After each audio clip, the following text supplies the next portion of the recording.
Bienvenidos al programa Unisofin. Iniciamos ya el año en este programa pregrabado con el arquitecto Fernando Vilchis. Por cierto, bueno, este es el segundo programa del año, va a ser el segundo programa del año porque resta otro con el que ya iniciamos. Vamos a hablar ahora sobre un tema que me parece interesante, a propuesta de Fernando, porque él es experto en arte y además experto en el mercadeo del arte, sobre las obras más caras subastadas en 2023, que fueron diversas, ¿no, Fernando? Fueron obras Bueno, de Picasso, obras de Lucien Freud, ¿no? Me parece que también por ahí apareció alguna obra de él. ¿Qué nos puedes comentar al respecto de estas subastas y por qué es tan caro? ¿Por qué es tan caro? Hace ratito platicamos. Yo creo que el arte, como todo, a fin de cuentas es una mercancía que satisface necesidades humanas de cierto tipo. Y además que se especula y se gana mucho con él. ¿Qué nos puedes platicar al respecto? hola, ¿cómo estás, José Manuel? ¿Y qué tal a tu auditorio? Me da mucho gusto saludarte, hermano. Pues mira, efectivamente, las subastas de este año atrajeron precios que, bueno, ya, digamos, si se trazara una curva del crecimiento de los precios en el mercado del arte, podríamos pensar que era previsible que llegáramos a estos niveles de precio. Ya hoy por hoy una pieza que supera los 100 millones de dólares no es tanta sorpresa, pero podemos hacer un poquito de historia. Yo recuerdo el primer gran récord que a mí me tocó presenciar, me tocó vivir, vivenciar, testificar, por allá en el año 1990, 91, fue Los girasoles de Vincent Van Gogh, que alcanzó un precio extraordinario, estratosférico, de 33 millones de dólares. Este hecho de que se rompiera el récord de todos los récords históricos en casa de subasta, que fue 33 millones de dólares a principios de los 90, fue también como una especie de cadena que jaló a la alza los precios de la obra de arte en general, particularmente de la obra de arte latinoamericano, particularmente de la obra de arte mexicano. Y en aquellos días, te digo, creo que fue en el año 90, que se vendió la pieza de Van Gogh en 33 millones de dólares en la temporada de subastas de Nueva York, en noviembre del 89 posiblemente fue. La pieza de Diego Rivera, que se llamaba Niña con girasoles, se vendió le faltaron $5,000, se vendió en $495,000. No llegó a los 500, no llegó al $500,000. Y la razón puede ser que pues, una noche antes o 2 noches antes, ahí mismo en Nueva York, se había vendido los girasoles de Van Gogh en 33 millones de dólares. El récord de Van Gogh se mantuvo varios años. Fueron años que en Latinoamérica hubo crisis terribles, pero hacia el año 94 se volvió a romper ese récord otra vez por un cuadro de Vincent Van Gogh, Las Lilies Azules, y se vendió por arriba de los 50 millones de dólares. Estamos hablando del año 95 aproximadamente. Después de eso, las firmas que se acercaron, que empezaron a romper récords en el rango de los 10 millones de dólares, son las mismas de siempre, son los impresionistas. Algunos de ellos se han vendido, varios de ellos, por arriba de los 100 millones de dólares al día de hoy. Pero fueron rompiendo los diferentes récords. Erga Degas, Willem de Kooning, el abstracto holandés, varias veces estuvo en la cima de los cuadros más caros de la historia. También Jackson Pollock. Y fueron cambiando de manos hasta que llegó Picasso y con un cuadro del año 54, que es una paráfrasis de las señoritas de ayer, rompió todos los récords y llegó a 170 millones a principios de la segunda década de este siglo. Picasso se quedó en el top 10, en las listas de los 10 cuadros superiores durante muchos años, pero hoy por hoy aquí tengo un resumen de los cuadros más caros de la historia al día de hoy. Y las firmas las 5 firmas que lo encabezan en quinto lugar está la de Gustav Klimt. ¿Recuerdas? Se llama Retrato de Adele Bloch-Bauer. Es un cuadro muy famoso porque, digamos que era la cumbre del Museo Etnológico de Viena, del Museo de Arte de Viena. La pieza central era este cuadro. Hay una película que se refiere a él, La Dama Dorada se llama la película, y es este cuadro, retrato de esta mujer judía que fue decomisado por los nazis, y durante muchos años se llevó este pleito legal hasta que la familia, los herederos de la familia, los herederos de Adele Bloch-Bauer, pudieron recuperar el cuadro. Pueden ver la película, se llama La Dama Dorada, y al poco tiempo se vendió. Lo compró Roland Loder en 158 millones de dólares. Un cuadro que, además de ser hermosísimo, extraordinariamente, aquí te tengo la ilustración, tiene también esta historia de la procedencia, esta historia que ha dejado precedente, ¿no? Que tú te puedes defender a lo largo de las generaciones por robos anteriores, crímenes de guerra, etcétera, sobre todo contra el pueblo judío. Entonces, este plus, además de que era la pieza central del Museo de Viena, imagínate que en Viena es la casa de los Austrias, ahí está inclusive el penacho de Moctezuma, la corona real azteca. Bueno, la pieza más importante era esta. La familia la recupera, sale al mercado y se vende en 158 millones de dólares a Roland Loder, heredero de la casa de cosméticos Loder. El cuarto lugar,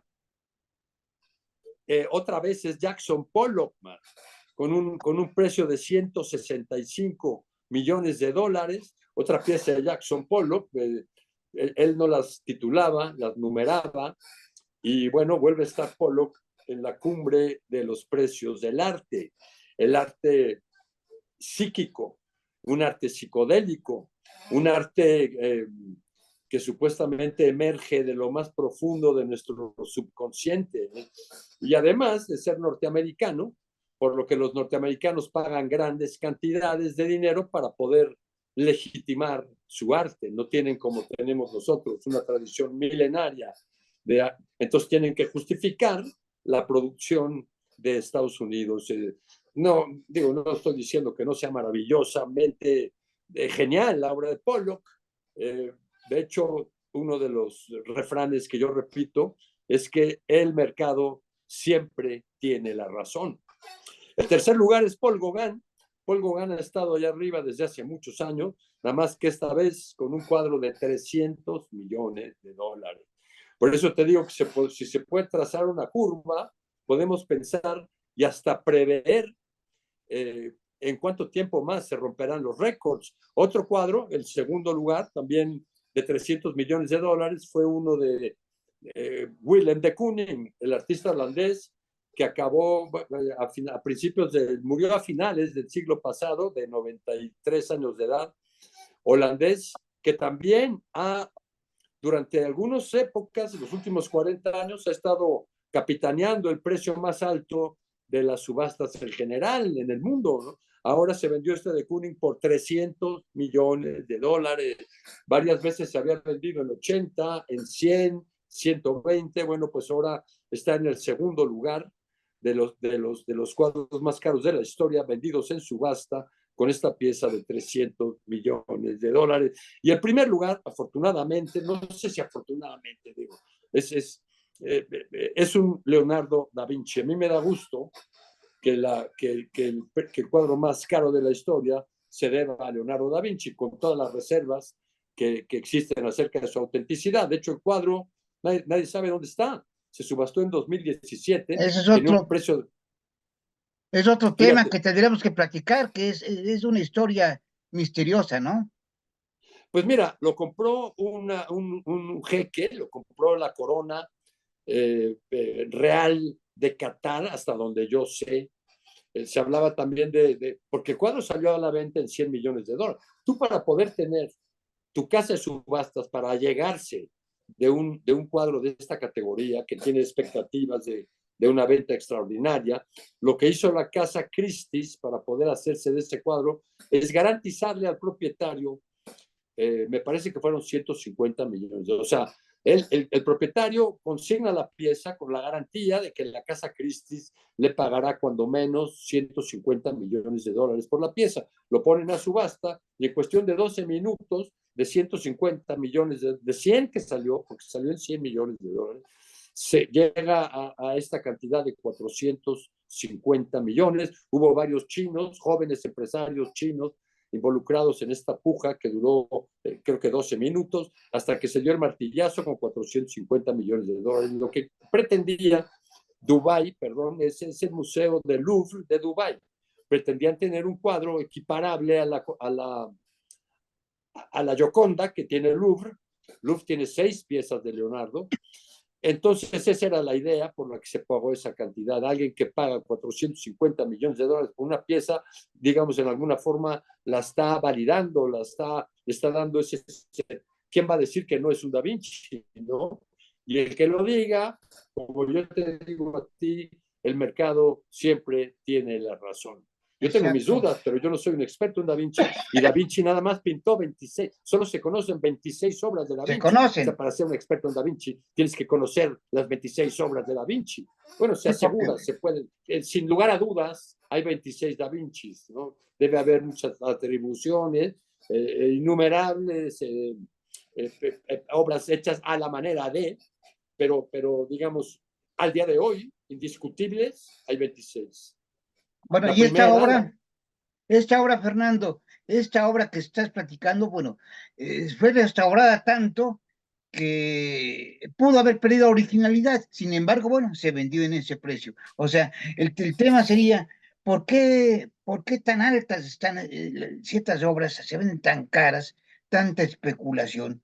Por ejemplo, esta obra podría haber perdido incluso valor, porque si lo vemos, yo no soy un experto en esto, tú sí lo eres, pero si lo vemos desde un punto de vista crítico, esta obra de Da Vinci, de la que comentas, pues perdió originalidad, ¿no? Ya no era mira, seguramente la obra de Da Vinci, porque pues, lo, lo, fue me restaurada muchas gustaría veces, ¿no? puntualizar una cosa más. Yo no soy un experto, yo soy un estudioso. Soy un estudioso y eso es lo que hago. Pues ser un experto es muy difícil. Yo soy experto en una firma o dos firmas o tres Ujú. firmas, que puedo yo, mi opinión es valorada y la gente piensa que mi opinión tiene algún valor en esas dos o tres firmas o las firmas con las que yo he trabajado a lo largo de tantos años. Soy un experto en esos artistas. Pero bueno, volviendo a la pregunta que me has hecho, tú imagínate que tú eres el jeque máximo de Dubái. No tengo los nombres en la memoria, ni tengo la jerarquía. Te puedo hablar un poco de Qatar, pero en Dubái no sé bien cómo se masca la iguana. Pero tú tienes un museo con la franquicia de Louvre, el único museo del mundo que tiene la franquicia de Louvre. Es un museo de Louvre en Dubái que no tiene un Da Vinci. ¿No? Tiene, me imagino que una colección extraordinaria que incluye todas estas firmas de las que hemos hablado y muchas más. Tendrá, por supuesto, románticos, barrocos, impresionistas, renacentistas, pero no tiene un Da Vinci. En el momento en que tenga su Da Vinci en la pared principal del museo, toda la demás obra que está ahí multiplica su valor. El ser un coleccionista implica saber lograr, intentar y alcanzar que tu colección logre una sinergia. ¿Qué quiere decir esto? Que el conjunto de tus cuadros, de tus obras maestras, de tus esculturas, de tu colección, valga más que la suma de sus partes. Como hemos hablado de los grandes robos de los museos, ¿no? Cuando se metió el hombre araña al Museo de Arte Moderno de París y se llevó estas 5 piezas maravillosas, que si salieran a mercado en subasta pública, pues ya vemos que andaría cada una en el rango de los 100, 150, 200 millones de dólares. Entonces el señor que se metió al museo se llevó $1,000 millones que además desaparecieron, no sabemos dónde están, cómo las valúas realmente, si jamás iban a poner, pues no sabemos si jamás. Los museos a veces sacan a subasta sus piezas para financiar crecimientos o ampliaciones, etcétera. Pero no, ¿cuál es el valor de esa pieza? ¿El valor al que estaba asegurado o el valor al que hipotéticamente se podría vender en una subasta? Es muy complicado, ¿no? Es una manera de especular con bienes de capital, pero es definitivamente más divertido especular con arte que especular con oro o especular con bonos del tesoro o especular con papel mercantil.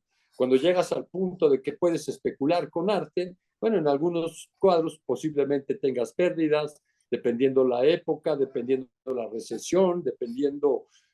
Pero bueno, funciona un poco como el Bitcoin, funciona un poco como las acciones de la bolsa de valores.